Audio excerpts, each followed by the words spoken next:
How's it going? Good, are you? Luke, when you went back and watched the film, what were the biggest coaching points for Tyson from the Chargers game? I mean, there's a lot. I mean, there was a really good experience for him. Like that's a defensive challenges in a lot of different ways, both with their personnel, and then Staley does a good job with the scheme stuff, and that's the first interception they kind of got him right. They do an unconventional cover two, and DJ been in the league, experience, sees it, converts the proper way, and Tyson just didn't in that particular one, but that's something that just from experience and playing more, and like our defense does the same stuff to us, but he doesn't get those. He didn't get those first team reps through training camp, so he didn't get that opportunity. So, but he'll learn from that. He's a guy who doesn't usually make the same mistake twice. So, I thought he did a really nice job from that play, and then bouncing back, he did a really nice job. How much did he leave on the table in terms of what you wanted him to convert? I'm sorry? Just throughout the game. Okay. How much did he leave on the table in terms of missing an open read or something like that? No, he played a solid game. I think Tyson played a solid game. So yeah, we, as always, there's always more we can grow from, but he played a really solid game, and hopefully we can just continue to get better each week for him for sure. Luke, what was Montez Sweat like at Mississippi State? No, yeah, he was great. Great teammate. Good work ethic. Like I jokingly said to their coaches, I can remember him like, instead of running the gassers with the D line and stuff, like the conditioning stuff, he'd be with the DBs and like keeping up with those guys. So he's always been an impressive guy, and more importantly, a great teammate. As an offensive coach through the years, when you faced him, what does he do to your game planning, knowing kind of where he is? Yeah, that's the first part. You have to be aware, right? And the cool part about him is, I remember him as a college player being, a great pass rusher. I think what he's done with his game since he's been in the NFL, he's become a great run defender as well. So having that dual threat, playing the game in all phases is where he's really developed. Luke, what do you have to do this week to make sure the running backs aren't affected and that they're prepared with the shakeup with David Walker? Yeah, we'll do like Coach mentioned. Omar's going to take over that room, and Omar and I have been together a long time, and Omar's as good as it gets in this thing, so we're excited about his opportunity, and he'll be just fine getting those guys prepared for it. Can you tell us a little bit about his background? I know that he's done pro level, college level. How did you guys what's your background with him? Yeah, at that team up north, he became a quality control when I was coaching wide receivers, so then he became like my assistant wide receiver coach that year for that time there. So he and I got to work together there. Then obviously we were apart from each other for a few years. He was in college ranks again, and then we brought him back here after that. When a position coach gets fired in the middle of the season, that's pretty rare. How does that affect you guys, your staff? Yeah, no, we have a responsibility to the players. We just dive into it, and we keep rolling with our process. And fortunately, like you mentioned, like we have guys like Omar, Tim Zetz, and Luke Steckel, and Zach Cable. Like when you have young guys in the building that are really talented coaches, where they're able to step up and take the pieces that we're missing. But are you guys just so focused on what you're doing that the tumult of it, the issue itself, is that just not a factor? Or is throwing you guys off or anything like that? No, we're diving into making sure we have everything ready for the players and making sure that they have everything that they need so they can go out and play at the highest level this weekend. That's where our focus stays. How much of a focus do you put on in practice, especially with an inexperienced quarterback and playing in a stadium that might be the loudest in the NFL? Yeah, no, that's definitely there's always how do you train that, right? You have the noise going all week. Whether you're in a walkthrough, whether you're in your practice reps, you got to create that noise so that you can, just continue to work on your hand signals and all that stuff like that, and make sure everyone's on the same page with the cadences and when we're getting to it, when we make adjustments and all that stuff. So it's just that repetition, and you got to make sure that every single rep, walkthrough rep or live rep, has got to be in that type of mentality, that type of environment, and that kind of process for you through the week. So that by the time you get to Saturday, you feel really good with your process. Did you notice, and this might be like a convoluted question, but like in that building specifically, because how loud it is for opposing offenses, like are teams under center more just because of like how depth of pocket's so predictive from the shotgun and just with the snap count and the noise and defensive ends being able to use that to their advantage? Is that something that you have to factor in when you're I mean, the thought process you have to factor in, and whether that for your team or not is an under center or a gun thing. I think that's a team by team basis and how you operate. But the thought process is correct in the sense of like, you know, anytime you go on the road, you have a thought process, and every place that you go to, some are a little bit more extreme than others. You know, you're playing in Kansas City or New Orleans or something like that. You gotta have it. You know, take it to another level. We just heard Coach Hightower talk about how Mondays are probably the day when you learn the most as a player because you're going over the film and particularly coming off a loss. He said, you know, you absorb it more, you know, because it's just human nature. What was Monday like for Tyson? Well, let's see. We were flying, right? We didn't get back until about 5:30. So what was Monday evening, maybe? Or yeah, no. The guy's dialed in. The guy he wants to be coached. You know, we dive into all that stuff, and so he does a great job of taking the coaching. He does a great job of trying to get better, so he doesn't make the same mistake twice. All that stuff. Like this guy's a competitive guy. He's all about what's best for the team. He's all about how do I get better. Like all that stuff of like feeling sad or feeling high. Like it's just not one of those guys. He's a pretty consistent. How do you balance the fact that you expect him to run the offense with the fact that we all know that he doesn't have a whole lot of experience?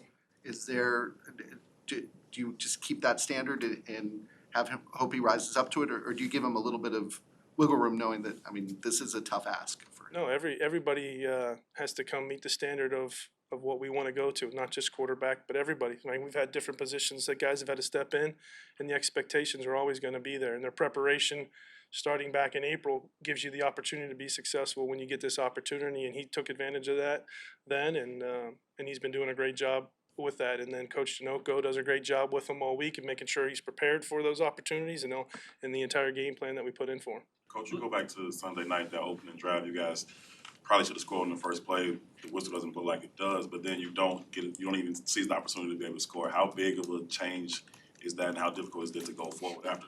Yeah, no, Mooney made a great play, right? And he did the right thing too. He got up and kept running because he knew it and all that stuff. But that, those things happen in the game, right? There's nothing we can do about that, and that's where we got to have the right mindset, right attitude to go up and then execute. And everyone's got to do their job. And when we don't have 11 playing as one, that's when you get the 0 negative plays, and that's what happened in those the next 3 plays, right? You had a 0 or negative play. What was the execution breakdown on the end around with jet sweep that went to Trent? You had Larry one-on-one with Khalil. What happened on that play? Yeah, that's not necessarily it's not like on Larry. It's not Larry's not one-on-one that situation. There's a decision to be made, and then there's communication that has to be made, and it was improperly done. So we have to coach that one up a little bit better and make sure they're more prepared for that. Look, the field's absence now is somewhat extended. What kind of progress are you making as a whole with Bajan that will that still allow Fields when he comes back to make it a seamless transition, or is it a little different? Will it be any more difficult with Fields because it's been more than just a week or two? I'm sure there's a little bit of something there for a young guy to come back in after missing a little bit of time like this. But as far as like him being dialed in, him being out there, him being in the meetings, like he's dialed in and like mentally he's ready to play these games if he was physically able to play the games. The offense as a whole is making the progress with the backup that big picture wise that you want to see? Yeah, I think so. I think the play style, the mentality, right? We got to take better care of the ball. All these games that we kind of haven't taken care of the ball well enough, that's been an issue. But we got to make sure we take better care of the ball. But other than that, I think you can see the play style and the way we want to play the game is definitely improving each week. Thanks, guys. Afternoon. How's everyone? Good, how are you? I'm doing good, thank you. Go ahead, guys. Richard, when another member of the staff leaves the organization for a second time in 6 weeks, how does that hit with the rest of you? Yeah, for me, I feel like, Coach Flus and Poles have already really spoken on it as far as the organization is concerned. So I don't really have anything to add on it. I'm just focused on what I need to do to help these guys win. Halas said when in the illegal contact that he was pushed into the punt returner, and everything was just such a bang play. He's trying to make sure that he's doing his job, but it happened so fast. Like, what is the coaching point? Yeah. that? Good question, Courtney. So the coaching point would be for him to look at the previous play, which we have. On the previous play on the punt, in which we pinned him at the 8, he's running down there full speed, right? And he has vision on the returner, and you have to gauge your speed. The guy threw up the fair catch sign. He gauged his speed, slowed down, got out of the way, and that was a really good play for us, which set our defense up at the 8-yard line. The second play, when he's running down there, it was a little bit of a shorter punt with great hang time, exactly what we wanted. He's got to see that returner, and he was trying to get out of the way, but he needs to gauge his speed, and he has to get out of the way.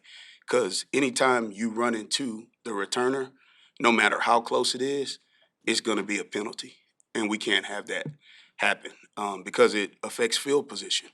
You know, that ball bounced and it landed closer to inside the 20-yard line had that not happened.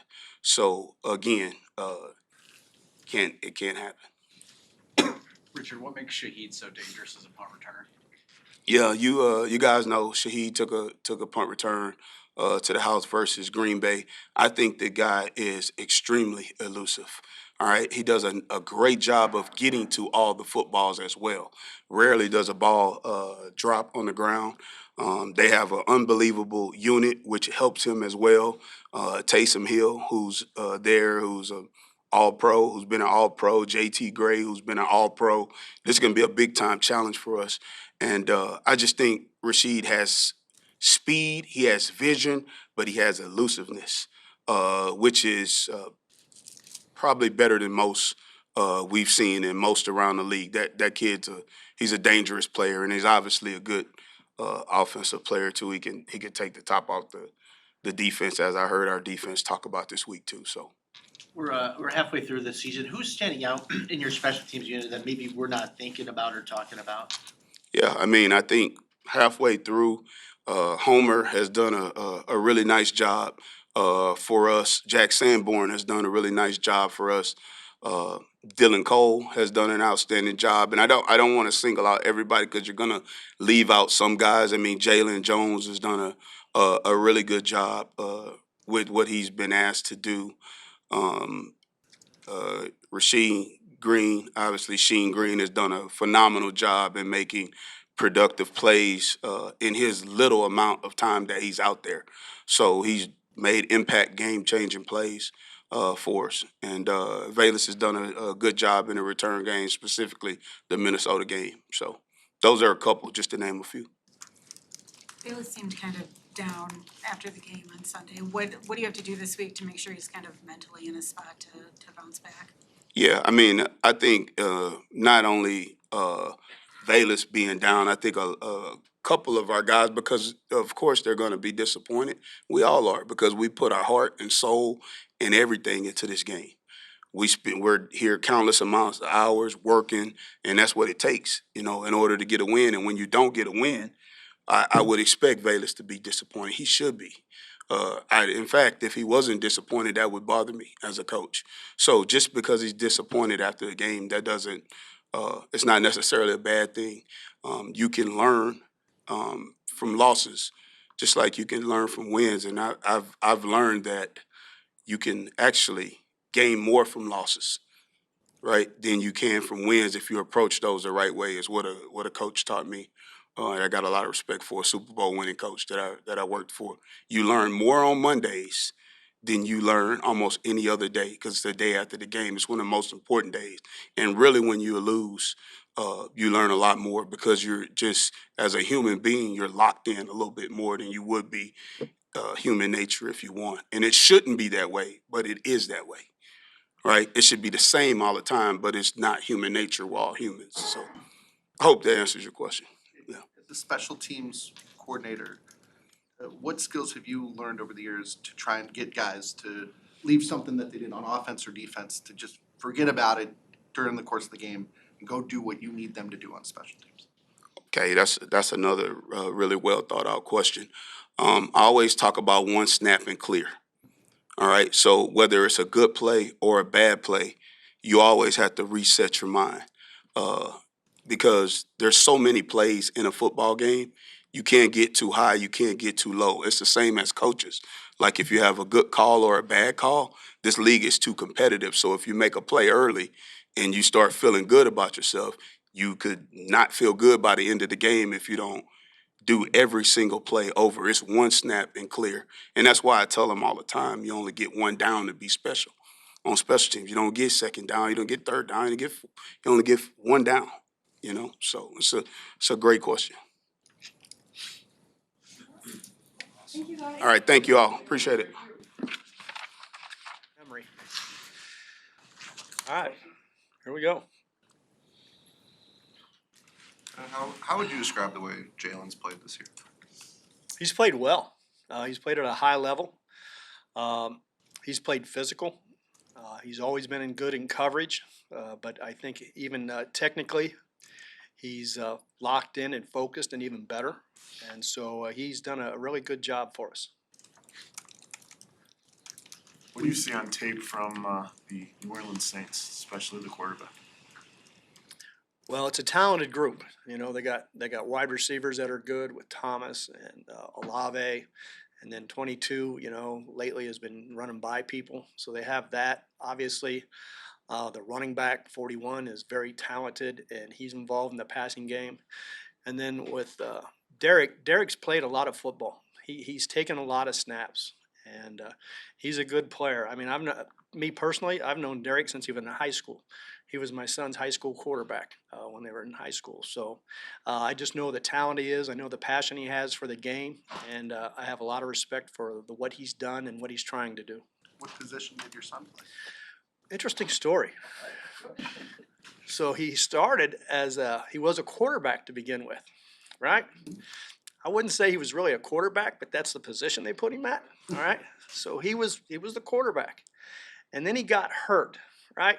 Probably a good thing for the team because then he just played defense. And then I think Derek at that time was a freshman. And they brought him up to the varsity to be the quarterback. And I thought the coach made a very good decision on that.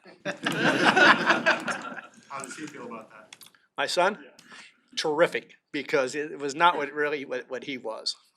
And go ahead. Are they still in touch? Not a lot, a little bit. They have talked. You know, it was an interesting time because I was in Houston coaching at the time, and David Carr was our quarterback. And so that's how they happened to be on the same team, same school, all those type of things.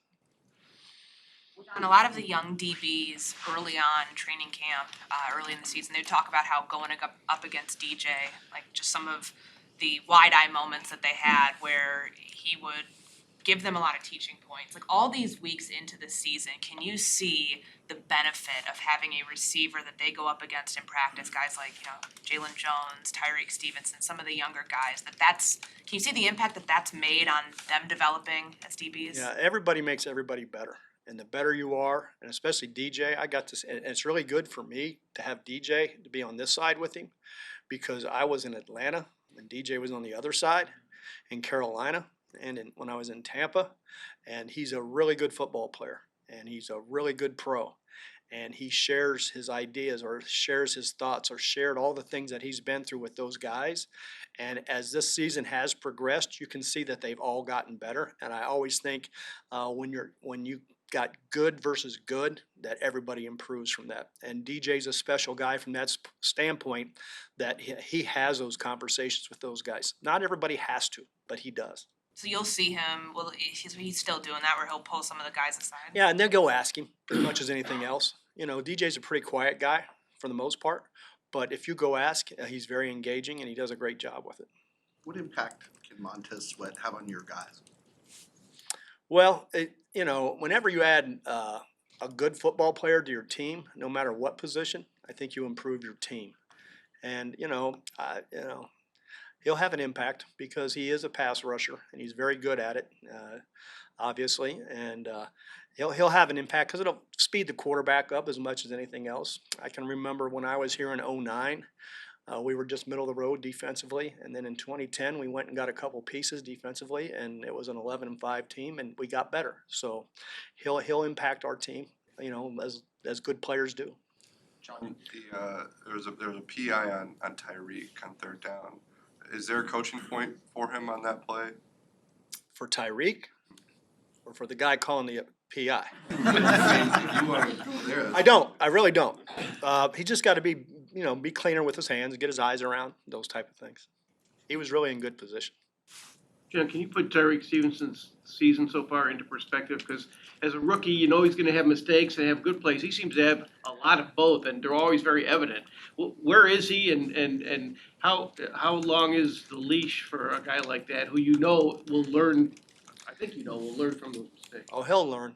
He's learned already. He's improved. The one thing that he hasn't done is he's lately, in the last, few weeks, and he hasn't given up explosive plays. Yep. A guy from Vegas had 5 catches for 50 yards.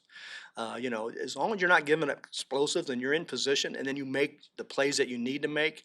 I thought the Vegas game was really a good game because he had 2 key third down stops in that game, and then one of them was the first play of the first third down of the game on Devontae Adams when he made the play on the slant. And so, it's going to be good play, bad play, and you just hope he learns from all those plays. But you can see him progressing, and yes, he's going to get targeted because he's a rookie, and yes, he's going to get targeted because Jalen Johnson is playing at such a high level on the other side. So all those things factor. At the end of the day, he's going to learn from all of it. And it's any football player in the National Football League that plays a long time, you're going to have good and bad. And as long as you continue to learn from that, you will improve. Coach, what's the pros and cons to having a player like Jalen Johnson shadow the other team's best receiver, and why have you guys chosen not to do that? So that happened a lot more back when nobody motioned, because all they have to do is put him over here and motion him over there. So, if you're an offensive guy and all of a sudden he's running with that guy, does that tell you what the coverage is? So it tells me I'm in man, right? So because now what they do too is they put him in different spots. Back in the day, you always had the big X, then you had the Z. Well, now they'll take that big X, let's take Mike Evans for an example. They'll put him in the slot. So if it's zone coverage, not all corners play inside. So he's okay. I'm gonna shadow him, but now I got to go play outside. So what coverage does that tell me they're in? They're in zone. So it used to be a thing. And if you're a man-based team and you know that and that doesn't bother you, then you would do that more. But when you're trying to be multiple and play both, it becomes a little bit more challenging. And I would say it's worked out for us so far. It's we have our growing pains. Obviously, Tyreek's still learning, but I don't see it as a big factor. But it's a valid point, though. John, how would you assess Kyler's season to this point since he's come back from the hand injury? He's doing good. He's doing really good. He you could tell early when he first got back, he was a little bit rusty, but after that, I thought he keeps progressing every game, keeps getting better. He's so athletic in there. Even at times, I'm like, wow, you know how good athlete he is, and when you get to see that, it's pretty impressive. Thank you.